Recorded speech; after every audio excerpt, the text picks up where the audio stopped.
But don't tell anybody. I'm sick of coming here every year and talking about the Kansas City Chiefs. Look, remember a few years ago we were here, people saying, Andy Reid's going to retire. I'm like, no way. When you're riding Seabiscuit, Secretariat, when you're riding a horse that you know can win, who would jump off that? Pharrell Coast to Coast, only on SportsGrid. My mom, she was a professional ballet dancer. My aunt played professional tennis. My dad played football at Pitt when they won a national championship. My sister ran track at Stanford. So it's just kind of in my blood to love all sports. And so I've always obviously loved golf, but it's been nice to kind of branch out a little bit more and get into different sports and different topics and not just always do golf. Only on SportsGrid. I have no idea how to categorize what Mavericks GM Nico Harrison pulled off, Joe. All I know is that he shipped off Luka Doncic without telling Luka about it. If you thought conditioning was a problem for Luka, wait till you get a load of Anthony Davis tripping over air and then missing 40 games because he's like Glass Joe. The Early Line. Only on SportsGrid.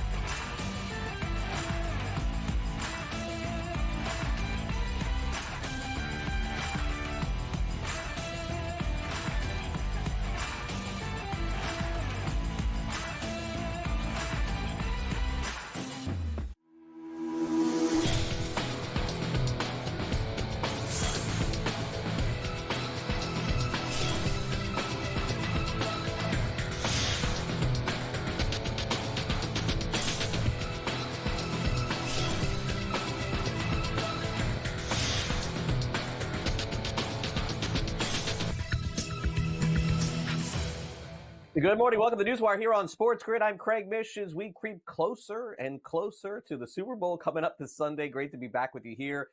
All right, we're in the midweek edition of the show. We got plenty to talk about. We'll hear from Andy Reid, of course, who made a pretty significant announcement yesterday. We'll talk about that. Also update you on the various latest lines. And, of course, make sure you stay on the grid all day long because coming up at 3 o'clock Eastern, wall-to-wall coverage from Radio Row at the Super Bowl, generally speaking, Wednesday, Thursday, two of the best days to be out there in Radio Row. Take it from my experience, been there many times. So 3 o'clock Eastern, Scott Farrell, Coast to Coast. Make sure you stay tuned to that. Also, we're going to hit on a lot of college basketball today. Michael DeCourcy will be with us, and he'll join us courtesy of Sporting News. We'll get into the latest on legalized sports betting, and that's kind of where we begin today, another potential tax hike in the state of Ohio. And this is really significant because it involves the building of stadiums, and it could potentially affect bettors in Cleveland and maybe even in Cincinnati. Some of the new money from these hiked taxes especially could go toward renovating the Browns and Bengals stadium. Mike DeWine, he is the Ohio governor, has presented a state budget proposal that doubles the state's current sports betting tax.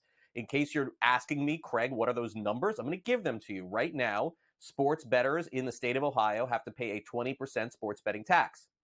Now, that could go to 40%, and that would fund youth sports education and, get this, professional sports facilities. So naturally, that's what could get the Browns a new stadium and maybe even in Cincinnati, the Bengals a new stadium as well, or at least toward the funding with the owners of Cleveland and Cincinnati potentially stepping up as well.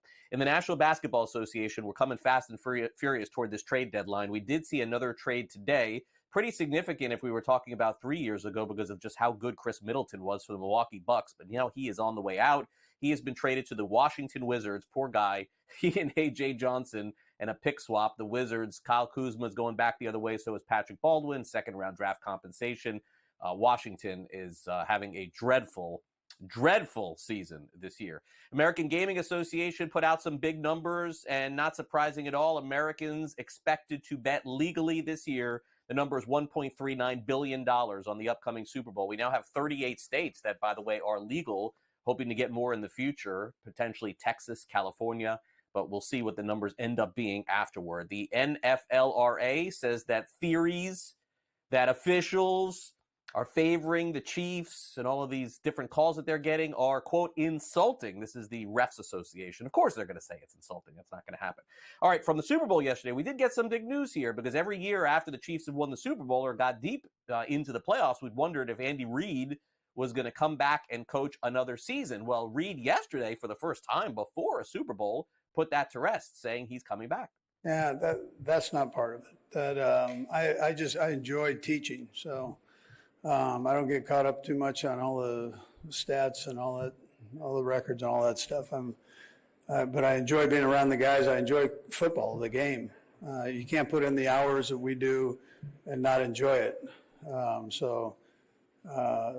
really love the game. Yeah. Yes, I'll be back. I'm glad he's going to have me back. All right, so Andy Reid back another season. We've had to wait until the Monday press conference after the Super Bowl generally for that. In an interview, Kirk Cousins said that his arm was bothering him, his shoulder, his elbow, his injuries were affecting play. The Falcons last season were pretty dismal toward the end of the season with him at quarterback, and they turned it over to Michael Penix, who did a pretty good job. We'll see if Cousins is back with Atlanta. Most people think he will not be. One of the top stories in all of college basketball season has to be the play of St. John's. They win again yesterday, beating Marquette 70-64 at Madison Square Garden. It has been a storybook first half of the season for Rick Pitino and company, as they probably would be, I assume, in the top 10 coming into Monday's poll. Needless to say, Pitino talking afterward about how, statistically speaking, it doesn't look like St. John's may be one of the best teams in the country, but you got to throw out stats when it comes to his team. This is a very unique team. They deny statistical data. They just defy all statistical data, almost every single game. Their effort level, though, is so incredibly high. It's been a long time since I've seen something like this effort level-wise. Long time. Real proud of that.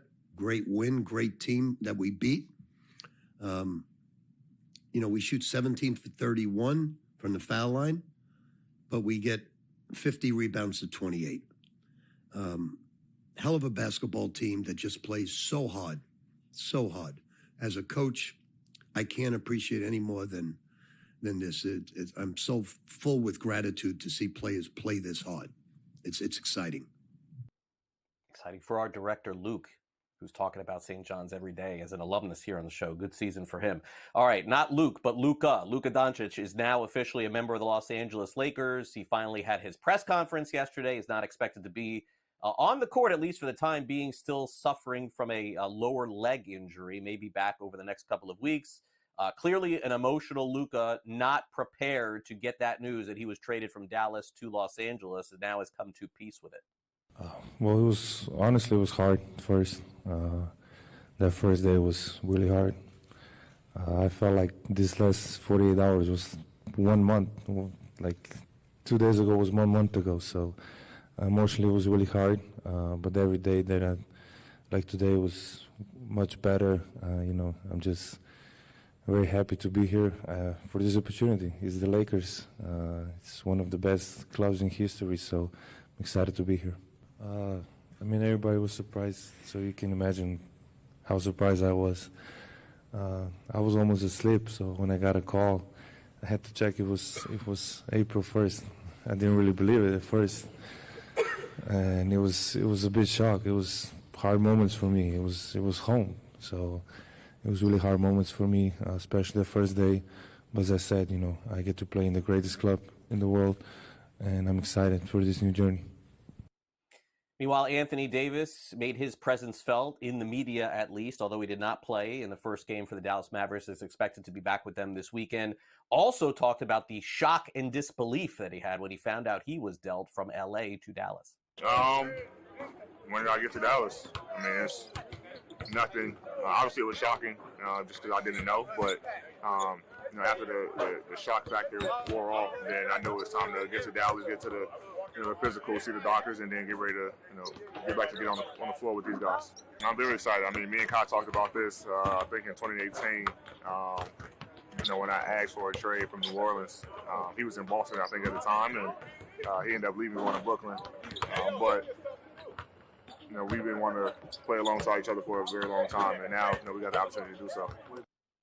It'll be interesting to see AD make his debut soon. Meanwhile, as I mentioned, Luka did not play last night. Mavericks made another trade, by the way. Quentin Grimes goes to the 76ers for Caleb Martin. Caleb Martin, big signing, by the way, not that long ago from Philadelphia, so he's gone. All right, LeBron James, 26 points. The Lakers beat the Clippers 122-97. LeBron had 26 points, 9 rebounds, 8 assists. Luka watched from the bench. Joel Embiid, a triple-double. His first game, is this right? In a month? My gosh. Sixers beat the Dallas Mavericks. Final score 118-116. Only question with Embiid is will he play the next game? Not will he play one game, but will he play the next game? The Celtics beat the Cavaliers 112-105 as they pick up a win with Jason Tatum scoring 22 points. The Cavs lost for just the fourth time in 28 home games. All right, number one team in the country in college hoops keeps on rolling. Johnny Broome scored 15 points. Auburn crushed Oklahoma. Final 98-70 yesterday. My gosh, Auburn has been fantastic. LJ Cryer had 18 points. Number 5, Houston beat Oklahoma State 72-63. And UCLA beat Michigan State. Last second shot, 63-61. Eric Daly Jr. hit the game winner as upset Michigan State. They'll fall in the upcoming polls without a doubt. All right, let's take a quick time out here on NewsWire. Our guy covering college basketball from Sporting News is Michael DeCourcy. We'll recap what the win for St. John's means last night, and can anybody take down Auburn right now, the clear number one team in the country? We'll ask those questions next.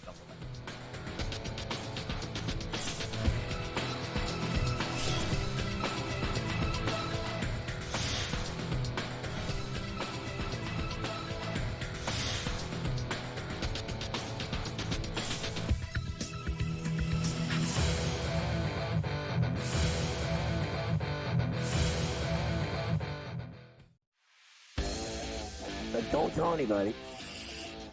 I'm sick of coming here every year and talking about the Kansas City Chiefs. Look, remember a few years ago we were here, people saying, Andy Reid's going to retire. I'm like, no way. When you're riding Seabiscuit, Secretariat, when you're riding a horse that you know can win, who would jump off that? Pharrell Coast to Coast, only on SportsGrid. My mom, she was a professional ballet dancer. My aunt played professional tennis. My dad played football at Pitt when they won a national championship. My sister ran track at Stanford. So it's just kind of in my blood to love all sports. And so I've always obviously loved golf, but it's been nice to kind of branch out a little bit more and get into different sports and different topics and not just always do golf. Only on SportsGrid. I have no idea how to categorize what Mavericks GM Nico Harrison pulled off, Joe. All I know is that he shipped off Luka Doncic without telling Luka about it. If you thought conditioning was a problem for Luka, wait until you get a load of Anthony Davis tripping over air and then missing 40 games because he's like Glass Joe. The Early Line. Only on SportsGrid.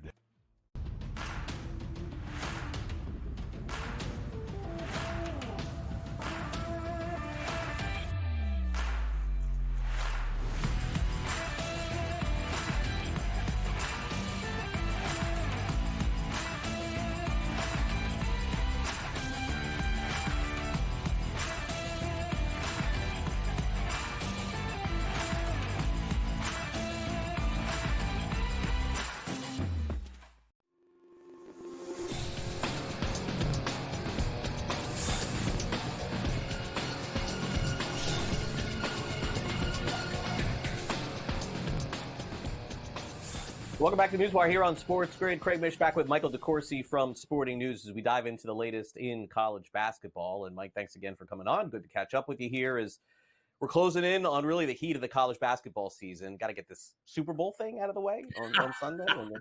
And then we'll dive in, of course, conference games and March Madness coming as well. But look, one of the really big stories is emerging in college basketball this season when you have a legendary coach like Rick Pitino and the story behind him from the top to the bottom and now working his way, again, back to the top with the school that he did it once before at. at St. John's is truly an inspiring story, and I think going to get a lot of attention come March as well. Now, again, there's a lot of time to play here. Pitino, by the way, Mike himself in a clip that we just played said basically the stats are not backing up the team's wins. They're just sort of winning in strange ways. But they beat Marquette. I would assume if they win their game, I don't know, I have to check their schedule this weekend, they'll maybe be ranked inside the top 10 in college basketball, which is it's got to be one of the big stories of the year. It really is, and almost inevitable. Rick Pitino is as good as anybody that's ever done it, Craig. There was the old Bum Phillips quote. I use this sometimes. He can take his'n and beat urine, or urine and beat his'n, which meant that no matter which side the coach was on, that side was going to win. And that seems to be Rick Pitino from Boston U all the way back to St. John's. It hasn't mattered. He's been able to find a way to win. And, he said the stats don't back up them winning, but maybe it depends on which stats you look at. They beat Marquette on the boards last night, 50-28. That was the entire difference in the game. Marquette did some really good things, but could never overcome being beaten on the board so badly, especially on the offensive glass, or their defensive glass, St. John's offensive glass. That's where a lot of opportunities for St. John's came from. St. John's does not shoot the basketball well. It might even be fair to say they shoot it poorly. They were 3 of 16 from deep last night. But it doesn't seem to matter to them because Kadari Richmond, their terrific point guard, finds a way to get the ball in the right hands, and sometimes it's his hands. He was tremendous last night, a near triple-double. He's one of the best players in the country, and it was really wise of Rick Pitino, no surprise, that he decided that if they were going to take their best shot at this season, Kadari Richmond would be the guy to lead it. Yeah, it's been a story for, I think, this season. I mean, Richmond 18-11 last night, also 8 assists. So he has been a nice story for St. John's as they improved to 11-1 on the season. And the staggering stat that backs everything up on the season is that one, 20-3. 20-3 on the year. Creighton is right there. So is Marquette.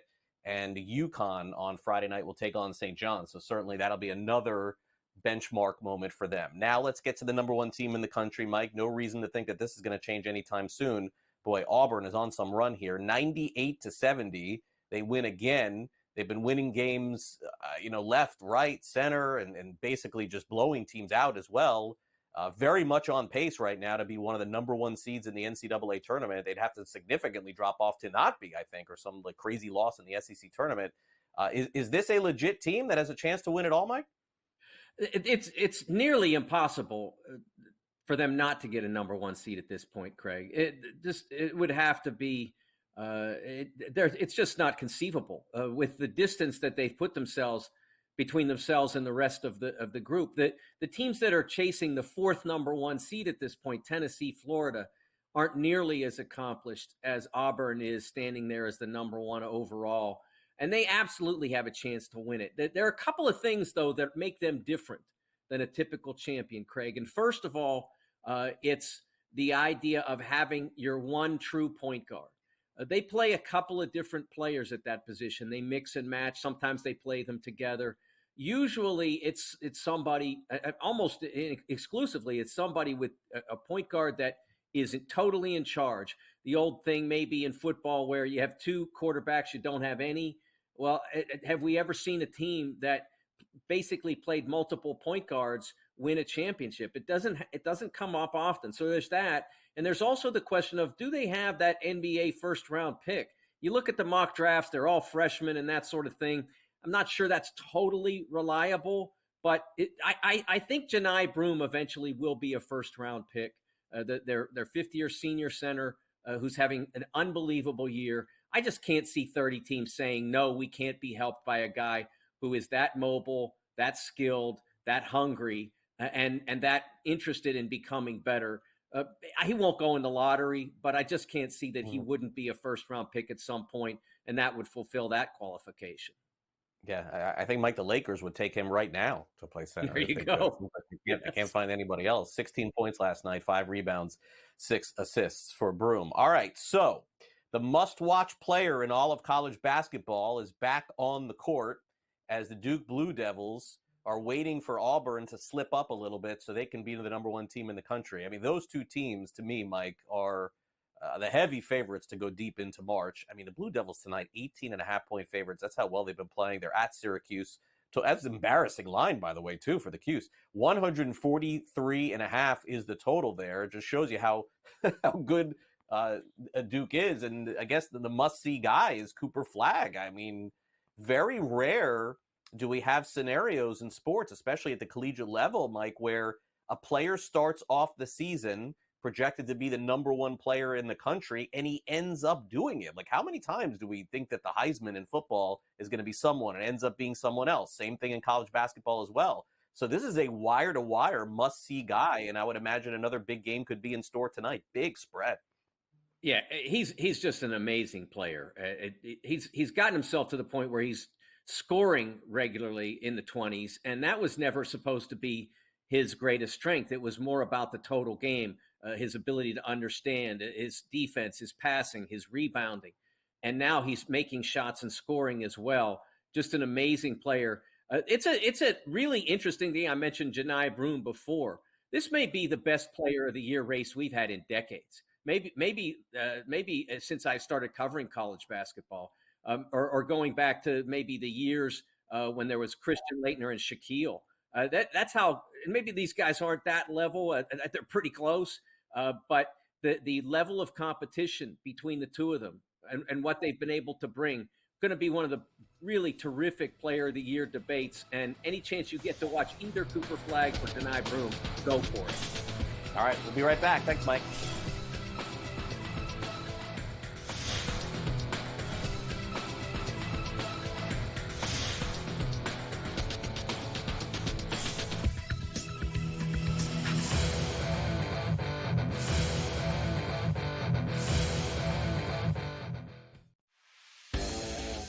Don't tell anybody. I'm sick of coming here every year and talking about the Kansas City Chiefs. Look, remember a few years ago we were here, people saying, Andy Reid's going to retire. I'm like, no way. When you're riding Seabiscuit, Secretariat, when you're riding a horse that you know can win, who would jump off that? Pharrell Coast to Coast, only on SportsGrid. My mom, she was a professional ballet dancer. My aunt played professional tennis. My dad played football at Pitt when they won a national championship. My sister ran track at Stanford. So it's just kind of in my blood to love all sports. And so I've always obviously loved golf, but it's been nice to kind of branch out a little bit more and get into different sports and different topics and not just always do golf. Only on SportsGrid. I have no idea how to categorize what Mavericks GM Nico Harrison pulled off, Joe. All I know is that he shipped off Luka Doncic without telling Luka about it. If you thought conditioning was a problem for Luka, wait till you get a load of Anthony Davis tripping over air and then missing 40 games because he's like Glass Joe's. The early line. Only on SportsGrid.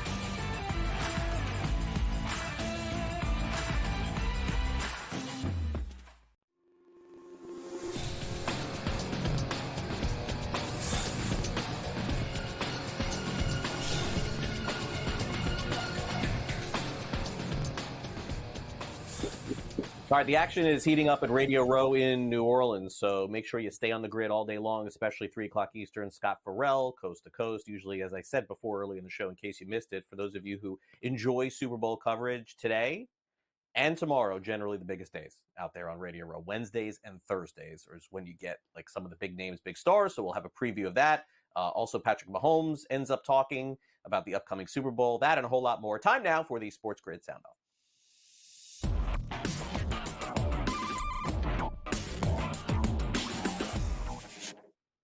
All right, our crew is live in New Orleans. Not just Scott, not just Gabe, but we got Joe Lisi out there as well. And look, I mean, as of right now, it seems like the opening line of the point spread in the Super Bowl has a chance to be the closing line too. Still Kansas City favored by 1.5 over the Philadelphia Eagles. Let's check in with Joe Lisi. He's got a preview of the big game and a potential opinion on it as well.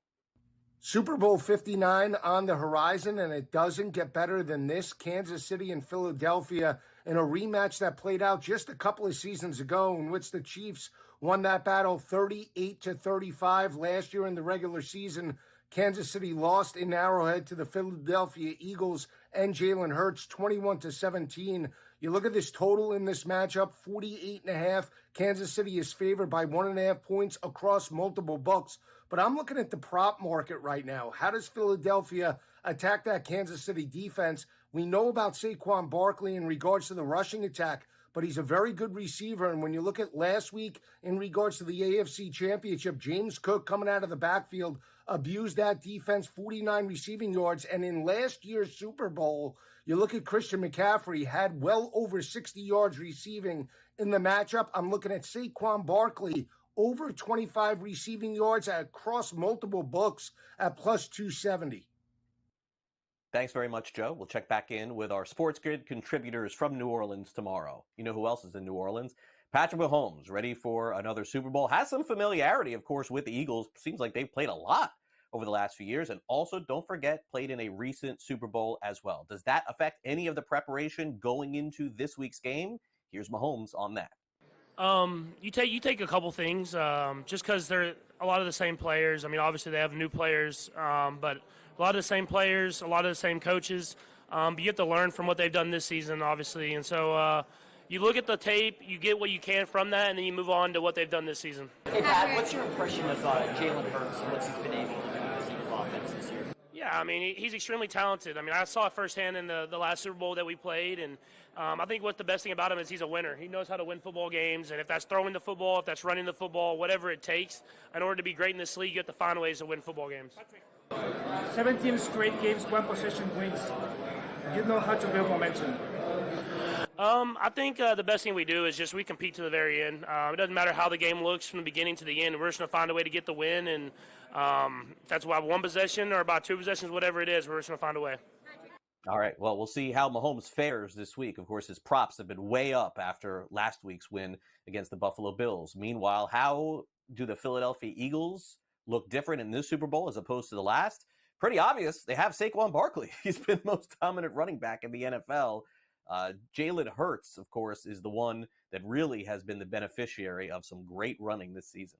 Well, I think that's one of the obvious differences. I think everyone's just matured. Everyone's been able to grow, learn from those things, and I think, last time we were here, we had a veteran group that had been here and done it before and experienced it before, and I think now we're younger, a lot younger, and so it's a matter of knowing what it takes and having an appropriate focus going into it and going into this whole week, and we've been able to finish all year, so hopefully we can find a way to muscle that out again. Started the year 2-2, win your bye week, 15-1 since then. Did you find a spark in your bye week? What does it say about your team that you're able to turn around? I think it was always within us. It's just a matter of it coming out and bringing it to life. The Super Bowl coverage begins Sunday morning here on SportsGrid. You can catch me and George Kurtz and Joe Pisapia and Matt Stryker at 8 a.m. Eastern, bright and early, until 11 a.m. Eastern, as our wall-to-wall Super Bowl coverage here on SportsGrid begins with Fantasy Sports Today. What's that? What's that, Frank? Oh, Frank says he's producing a show during the Super Bowl. Sorry, Frank. I'm sorry. I'll be watching the game and watching SportsGrid too. We'll take a quick time out here on the show. Pat Evans joins us from Legal Sports Report. We're going to talk about Mississippi again here on the show. They're never getting online betting. It's never happening. How many times we got to go over this? We'll do it one more time next.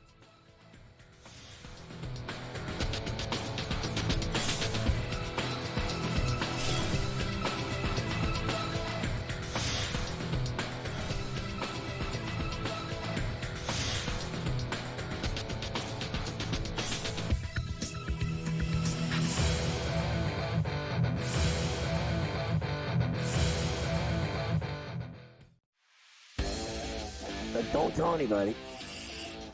I'm sick of coming here every year and talking about the Kansas City Chiefs. Look, remember a few years ago we were here, people saying, Andy Reid's going to retire. I'm like, no way. When you're riding Seabiscuit, Secretariat, when you're riding a horse that you know can win, who would jump off that? Pharrell Coast to Coast, only on SportsGrid. My mom, she was a professional ballet dancer. My aunt played professional tennis. My dad played football at Pitt when they won a national championship. My sister ran track at Stanford. So it's just kind of in my blood to love all sports. And so I've always obviously loved golf, but it's been nice to kind of branch out a little bit more and get into different sports and different topics and not just always do golf. Only on SportsGrid. I have no idea how to categorize what Mavericks GM Nico Harrison pulled off, Joe. All I know is that he shipped off Luka Doncic without telling Luka about it. If you thought conditioning was a problem for Luka, wait till you get a load of Anthony Davis tripping over air and then missing 40 games because he's like Glass Joe's. The Early Line. Only on SportsGrid.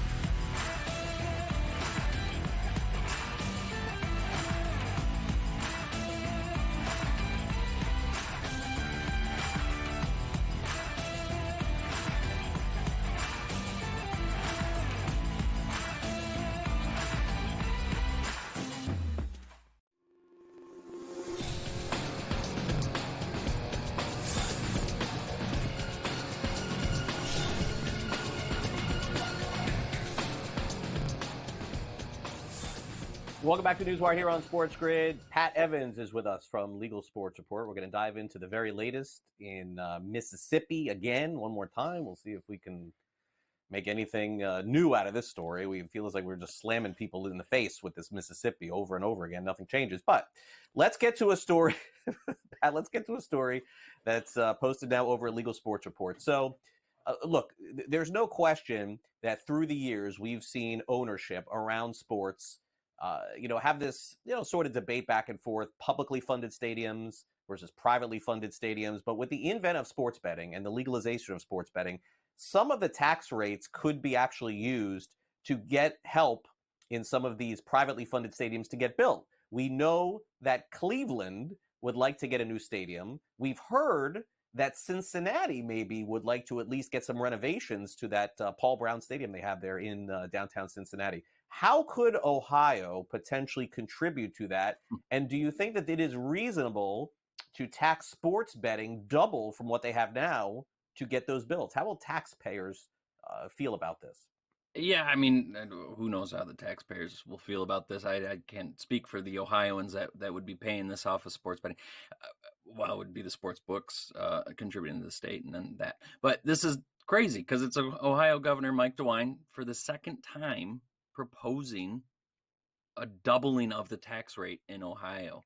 It went from, in his last budget, the 2023-24 budget, he went from 10 to 20%. And now he's proposing the next 2-year budget, which would jump it from 20 to 40%. And to your point, it would create between 150 and 180 million in additional tax funds, and part of which would go then to help pay for stadium upgrades or relocations or what have you in Ohio. And that's a major, significant chunk of money at that point when you're talking about that. Is there appetite here from the legislator? I'm not sure. There was an outgoing senator in a special session in December who implemented or introduced a bill that would have dropped it back down to 10%. That didn't have enough legs in that small special session. But last year, a report on the future of gaming in Ohio came out, and the basic findings, both Republican and Democrat, were in agreement saying, that move to double the first time was premature. We need to watch it and make sure that the industry is okay, make sure that we're regionally competitive in that sense. So it's going to be interesting to see whether or not this just kind of slips through as a piece of the larger budget, or if the legislators say, wait a second, we talked about this, we looked at this and said, well, this isn't smart, let's pull this out. So yeah, it's going to be kind of an interesting budget process to watch. It's certainly not the only budget that's proposed as tax hike this session. We see Maryland Governor Wes Moore proposing a doubling of the tax rate in Maryland from 15 to 30%. Because of a $6 billion budget shortfall. So, this is not unusual. The industry knows these tax hike proposals are coming. They've passed in different states. We've got other states also looking at it. Indiana, Louisiana, Michigan have all kind of touched on it, thought about it, proposed it this year, and we'll see if any of them do end up passing. But it's certainly something the industry and onlookers of the industry are paying attention to. All right. Well, we'll keep an eye on that because, again, a lot of states want to raise the tax rate on sports betting, but very few of them are telling us that it's going toward building a new stadium for their sports team. So we'll see if that ends up working. All right. You hit me with it again here. Sports betting in Mississippi. I mean, the back and forth. Yes, no, yes, no. I mean, how many times, Pat, can we go through this without getting something to pass here? I mean, I feel like we get a positive story out here that says online betting is coming. Somebody jumps in, says it's not happening, and then you come back 2 days later and say, "Hey, forget about what I talked 2 days ago." Are we going to do that again here in a few days, or is this genuinely something to move forward with? Hey, don't shoot the messenger. I'm just reporting the news. Last week it passed a House committee and went to the House floor, and now it's passed the House floor and is moving to the Senate. This is the same thing that happened last year. It did pass the House. It got the language completely stripped in the Senate. I had sources telling me there's a lot of work to be done in the Mississippi Senate, to go online. As we've talked about ad nauseum, to your point, Mississippi in-person sports betting started in 2018. So they've been trying since then to go online. Some of these casinos, the locally owned ones, are just not okay with it. And the Senate seems to be kind of listening to those more maybe than the House. This year, Casey, you're from the House did kind of adjust some things in the bill, including, upping the skins that a casino can have from 1 to 2, but also creating a $6 million fund that some of these smaller casinos that aren't going to partner with the DraftKings and FanDuels and the BetMGMs of the world to kind of help mitigate their losses or perceived or potential losses from not being a major player in the online industry. So we'll see. There's also a stipulation in the bill that prohibits, credit card funding of accounts. Right. So that was something the Senate asked for. So there's certain things that the Senate has asked for that now is included. So we'll see if that kind of moves the needle. We'll see. But the Senate certainly has been the roadblock in the past. So we're back to where we were last year. Maybe there's a different feeling in the Senate. We'll just have to watch and pay attention and find out. All right. And finally, the one big change that we've seen in sports betting with the advent of legalized sports betting is the lack of ads for the companies that we used to hear all the time on terrestrial radio, Pat, and satellite radio, and even TV sometimes with Bovada and MyBookie and BetUS, all of these companies that, now are being asked to cease and desist in a lot of different states around the country. And, really that was one of the big stories in sports betting last year, was not just the ask and demand of the cease and desist, but them actually carrying that out. And that seems to be continuing here in 2025. Yeah, so Florida this week announced that it sent 3 C&Ds to those companies you listed, MyBookie, BetUS, and Bovada. The focus kind of has been in Bovada for the last year. I know it went from about 3 states or 3 markets that it restricted access to 17 now. Florida is not added to that list yet, but I can imagine it will be, because they have been heeding the advice of this cease and desist and pulling out of the states that are saying, hey, get out of there. So Florida did that. They sent the 3. It's kind of interesting. You're seeing a lot of these gaming commissions send out things this week kind of ahead of the Super Bowl saying, hey, watch what you're doing. Be sure you're betting legally and consciously and responsibly. And I think that was part of it. Was in their press release that they announced this, they also said, hey, Hard Rock Bet is the only legal online platform in Florida, so please use that. So that was kind of interesting. Yeah, to your point, a lot of states have been doing this. We're seeing even more take kind of action and asking for federal help. Michigan a couple years ago asked the Attorney General of the U.S. to help and assist several other state gaming directors came together with them and said, hey, let's do this. Let's get this in kind of a coordinated effort. And I think we're starting to see that a little bit. And of course, that is why a lot of people want the regulated market. That's always a big push from the legislators who sponsor this, is let's get it out in the light. Let's make sure it's done safely. There's consumer protection and all this that you don't have with these offshore illegal books. And so, yeah, I'm not surprised that Florida did it. Florida's pretty, on top of it, it seems. And I won't be surprised when even more states continue to do it here over the next couple of months, couple of years. Yeah, definitely so. All right, Pat, enjoy the Super Bowl coming up this Sunday. I know you and I will meet again next week. We'll see what the latest updates are around the country. Thanks again for coming on NewsWire. Thanks as always, Craig. Have a great weekend.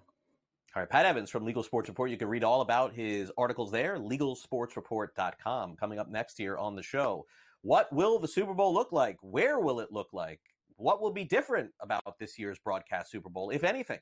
Simon Applebaum will join us from the podcast Tomorrow Will Be Televised. And of course, don't forget, as I mentioned earlier in the show, Sunday morning, 8 a.m. Eastern, you can catch me, Joe Pisapia, Matt Stryker, and of course, George Kurtz. We've got your final edition of Fantasy Sports Today's football show, Sunday morning, 8 a.m. Eastern. We'll be back with Simon right after this quick timeout here on SportsGrid. So stay on the grid. We'll be right back.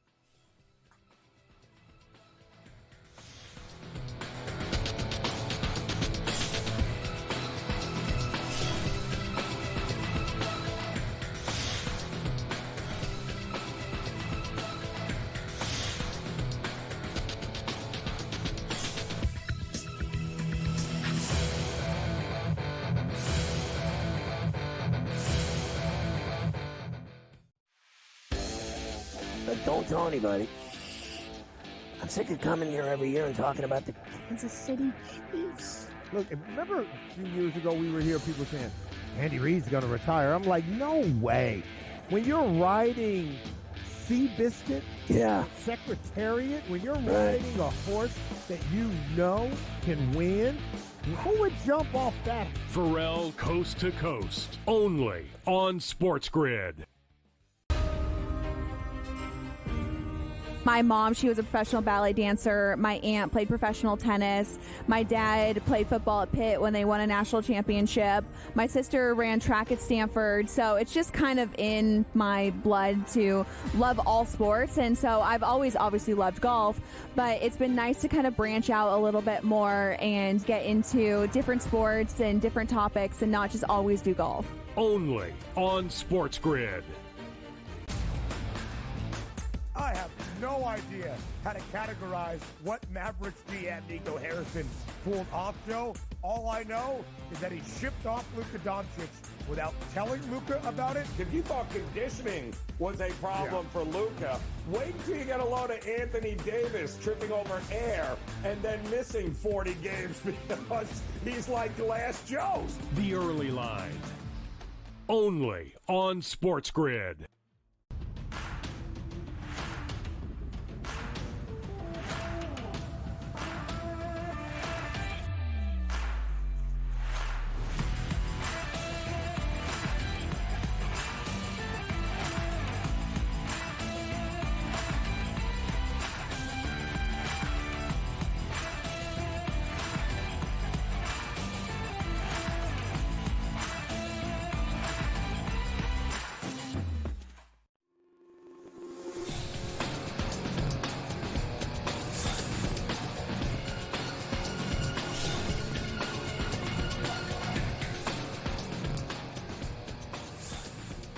Welcome back to NewsWire here on SportsGrid. We're going to be joined by Simon Applebaum of the podcast Tomorrow Will Be Televised coming up here in just a minute. Then we'll have some last licks. Smiley will take over at 12 o'clock Eastern. But as I mentioned, make sure you keep it locked right here to SportsGrid all day long. Our coverage of the Super Bowl continues in New Orleans. We're locked out there in Radio Row. Scott Farrell, Coast to Coast, coming up at 3 o'clock Eastern as well, no doubt. But that point spread, by the way, has remained exactly the same as when it opened up earlier in the week. Kansas City still a 1.5 favorite. Total pretty much sitting at 48.5 points. That's where the current line is right now. And of course, you'll be able to watch it in a lot of different ways coming up on Sunday. So for those ways, let's check in with Simon Applebaum of the podcast. Tomorrow will be televised. Simon, I think for the first time ever, we're going to see the Super Bowl streamed on a app called Tubi. I think, Simon, it probably would be best before we just assume that people know what Tubi is to tell them what Tubi is, and then kind of talk about how they can watch it on that streaming platform if they choose. Absolutely, Craig, and great to be with you. Tubi is Fox's multi-channel bundle. It is a bundle of channels and on-demand programming available on smart TV sets and smart devices. And this is a first for the Super Bowl, where rather than, let's say, CBS, which they did last year, simulcasting the game on Paramount Plus, that's a mega content service, or NBC on Peacock before that, this is the first time that a multi-channel bundle that's available only through smart TV sets and smart devices is going to carry the Super Bowl live with Fox. And they're going to do it in two ways. They're going to do the Fox broadcast feed, and they're also going to do an ultra-high definition feed as well in 4K. And what's going to be very interesting about Tubi, yesterday Fox had their latest editorial conference call, and they said that Tubi is close to profitability. It will definitely break even this year. In addition, I think you're going to see Tubi promote original programming. They just, by the way, tomorrow they're launching a new scripted series called The C-Suite with Lauren Graham of Gilmore Girls fame. They also have done a new series called The Coroner's Assistant, which I had the producer on tomorrow be televised, another scripted series made independently. They are really on a roll. And in case you don't know, they also are going to be launching in a month or two a new WWE competition series called Evolve that is going to have some of the up-and-coming stars that are trying to get into NXT, which is, of course, on the CW. So for Fox, this is very big in terms of how many people watch Tubi. And also, this is big too for another service that Fox does not talk about, which is Fox Deportes. That's their Spanish language sports services. When it comes to Fox Deportes, they do not get a lot of publicity. They do not get a lot of promotion. And they're going to be doing the simulcast in Spanish with Telemundo and Universo, which has been running NFL games all year long. So you have the Fox Tubi deal. You got Fox Deportes with Telemundo doing the Spanish language version. And between all three, it's going to be interesting to see.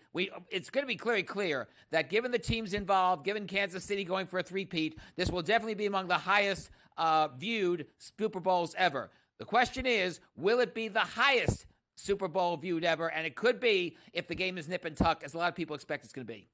Yeah, I think so too. I think we're headed for a great Super Bowl on Sunday. Now, it seems like the bailout plan for a lot of the regional sports networks, and maybe even some of the others, seems to be Amazon. Amazon is always kind of lurking in the shadows. They want to broadcast live games. Is it possible, Simon, that Amazon could take over MSG Network? What would that look like? Well, it would look like, hey, if you, MSG Network, want to stay on where you are at right now, or not at right now, in the case of Optum, Altice USA, which has a lot of the New York City metropolitan area in its bank, we will put it on Prime Video, and we'll give you not only regional exposure, but national. That's what they're doing with the Main Street Sports Networks, formerly the Valley Sports Networks, now FanDuel, according to what you see on the air. So right now, MSG Network is on the precipice. They were supposed to make a debt payment yesterday. They didn't do it. They are still off Altice. That's been the case for about a month. They tried to say, okay, if we can make the arbitration to a third party happen, we'll go back on your systems. Optimum said no. So right now, they're on the precipice, and Amazon through Prime Video may be what separates this network from getting back on all of their systems, or maybe falling off the cliff, and maybe being the first major regional sports network to do that, which would be a shame because MSG was the first regional sports network to happen. It actually got USA Network off the ground as well on a national level. So the next couple of weeks are going to tell the tale whether Amazon through Prime Video can pull this off. Yeah, I mean, look, times have just changed significantly, and the streaming networks just seem to be winning over and over again. Here's one maybe that the flip side worked here. The Nuggets and the Colorado Avalanche are going back to Comcast as their deal ends the blackout with the Altitude Network, which is, sort of, when you think about it, Simon, kind of a rare feat in this day and age. We see so many of the networks, the regional networks, losing and the teams doing things on their own. But in this case, it looks like Altitude, at least for the time being, is going to keep hold of those two teams. To an extent. You may have heard that the the Denver Nuggets and the Colorado Avalanche do have a deal with local television stations in Denver for some of their games. That will keep in place. With Altitude coming back on the Comcast systems, not only in Colorado but other close states as well, like New Mexico, what's going to happen is it's no longer going to be a basic network on those systems. It's going to be a pay network. You're going to have to pay $15.99 a month to get if you're an Xfinity Comcast subscriber in those markets. If you want to get Altitude back, you're going to pay $15.99 a month. Also, if you want Altitude Plus, which is their multi-channel service available on smart TV sets and smart devices, you'll have to pay $19.99 a month starting in April. So that may be, by the way, the framework for how MSG Network might get back. If Prime Video does get a deal with MSG Network to get it back on Altis, that may be the way to go, which is if you want the programming, you're going to have to pay a certain amount a month. All right. And finally, of course, new show that we're going to talk about here that's coming to the Roku network. Simon, what can you tell us about this Rich Eisen production team show? It's called Women's Sports Now. We'll be starting in the next couple of weeks on Roku, on the Roku channel, which, by the way, now is over that's another multi-channel bundle. There's over 500 channels, plus on-demand programming. It's going to be a weekly show, highlights of women's sports, also conversations and interviews. Renee Montgomery, the former WNBA star who's now on the unrivaled pre- and post-game shows on TNT. She'll be one of the hosts. I think it'll do very, very well. And again, Roku is trying to make a big deal in terms of sports. All right, Simon, great stuff as always. Enjoy the Super Bowl on Sunday. You and I will chat again about the ratings for the Super Bowl next week. Thanks for coming on. You're welcome, Craig. You too. Enjoy the game. All right, coming up next, time for us to wrap it all up with some last licks. Looks like Pat Riley cashing in, not on Jimmy Butler, but something else.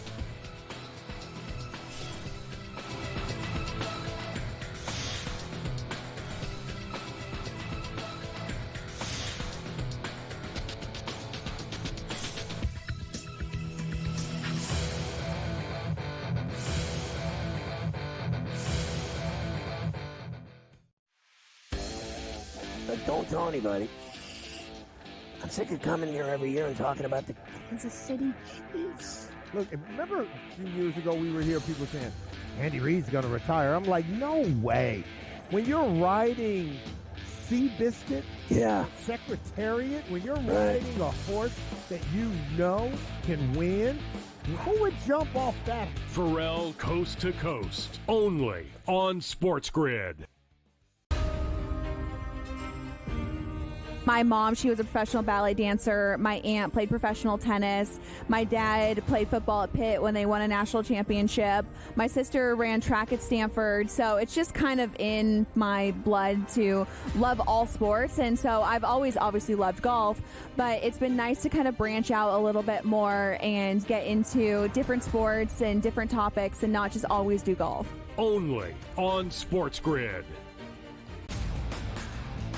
I have no idea how to categorize what Mavericks GM Nico Harrison pulled off, Joe. All I know is that he shipped off Luka Doncic without telling Luka about it. If you thought conditioning was a problem for Luka, wait until you get a load of Anthony Davis tripping over air and then missing 40 games because he's like Glass Joe. The Early Line. Only on SportsGrid.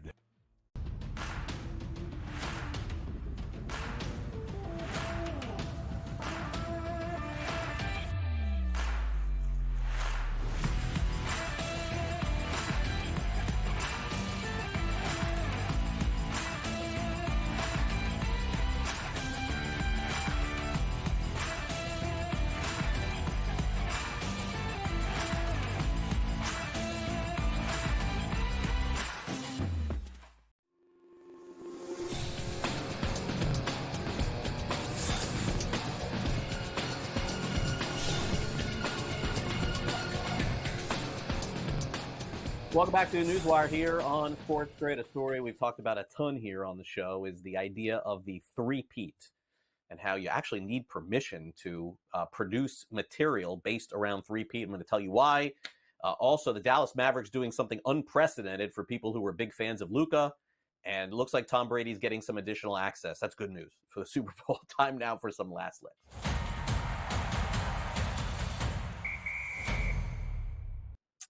Okay, the story that we talked about since the Chiefs won the Super Bowl that Jim Nantz brought up on the broadcast, I think a lot of us forgot about, is that when the Los Angeles Lakers won 3 straight NBA championships, Pat Riley, the then head coach years later, ended up getting a copyright, patent, whatever you want to say, for three-peat, basically meaning that you cannot use it to produce on shirts, on memorabilia, things of that nature. Now, for people like us, we can say it, but what I can't do is basically come up with a T-shirt because Pat Riley owns the trademark to that, which is insane. It's crazy to think about it.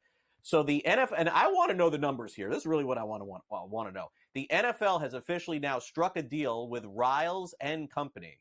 Okay, they did it. They're paying Pat Riley to use the phrase on merchandise if the Chiefs win the Super Bowl on Sunday. Now, there were some reports, I read this in, I think it was the Palm Beach Post a couple of weeks ago, that said that Riley donates a lot of the money from this to charity. Now, again, I don't have any confirmation of that. It's just something that I read.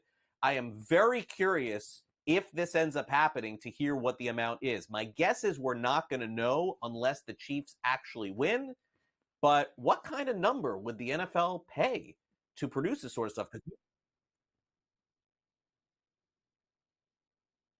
Okay, so when the Bulls hit the three-peat, they paid, Frank says they paid $300,000. This is going to be a lot more than that. So I am going to guess $1 million. I'm going to guess $1 million. Does that seem high? It probably feels high. I don't think so, though. I mean, think about how long ago that was when the Bulls won the three-peat, and that was the NBA, not the NFL. So maybe we'll have that for you next week. We'll put somebody on the case. Meanwhile, the Dallas Mavericks are doing something very unprecedented and honestly in the history of sports. Look, teams trade players. Teams trade historical players somewhere else. It happens. But in this case, the Dallas Mavericks have decided that if anybody wants their money back and they're a season ticket holder, they can have their money back? Are you kidding me? If you're a Mavericks season ticket holder, you're not happy with the trade? This is crazy to think. Like, okay, good job by the Mavericks. Maybe you bought season tickets based on the fact that Luka was on the team, but it's not like Anthony Davis is any slouch or anything like that. Like, Dallas still has a very good chance, not just to make the playoffs, but to go deep. This is about $2,000 times what? I have no idea. I'm going to guess a lot of people do not take advantage of this and want to keep their season tickets, because if you've had season tickets for very long, does this mean that your plan does not get renewed for next year? A lot of diehard fans out there, I don't see them giving it up, but really nice potential here for Dallas to offer their fans back money because they traded their franchise player. Even still, this is not like a tanking situation where we see in some sports where the top player they have is gone and then everybody wants their money back for buying tickets. This is a situation where they got back an all-star and a future Hall of Famer and Anthony Davis as well. So I would curious to know how many people want their actual money back from Dallas and don't want to go to the games anymore as well. All right, good news for Tom Brady. Remember the story when Tom Brady ended up buying, I believe it was 5%, maybe even less, I don't remember, of the Las Vegas Raiders? People don't realize that he's like a very small minority owner of the Las Vegas Raiders, because when players buy teams, it sounds like they own a lot when they really don't. Brady has 5%, but because of that 5% that he has, he was not allowed to go into locker rooms before games and interview players for the broadcast for the opposing teams, and was not allowed to speak negatively on some things too, because he's a part owner in the NFL. Well, the good news is because of the Super Bowl, they're allowing him, because he's broadcasting the game on Sunday, the game is on Fox, so they're allowing him more access than was previously agreed upon, I guess. And even though, despite he's the part owner of the Raiders, and this doesn't make sense. I mean, think about it. The season is over. There's no bearing whatsoever on what happens with the Raiders or with the NFL. Give the guy access, allow him to talk about. Because the hard part, people don't realize this, is that the broadcasters talk to the teams before the games, and they sometimes get info about what could potentially happen, some plays that they're designed, so it doesn't come as a surprise to the broadcasters when they're on there. This happens in all sports, by the way. And good news. So Brady will get to do this ahead of the upcoming Super Bowl. That'll do it for our show today. Don't forget, Pharrell Coast to Coast, 3 o'clock. He's live at Radio Row. I would expect a huge show today, so make sure you stay tuned. Thanks again to Simon Applebaum of the podcast tomorrow will be televised. Thanks again to Michael DeCourcy for coming on the show, as well as Pat Evans from Legal Sports Report. For our director, Luke, and my producer, Frank, I'm Craig Mish. I hope you enjoy the rest of your day today. We'll see you back here tomorrow for our next edition of NewsWire, getting closer and closer to that Super Bowl. See you then.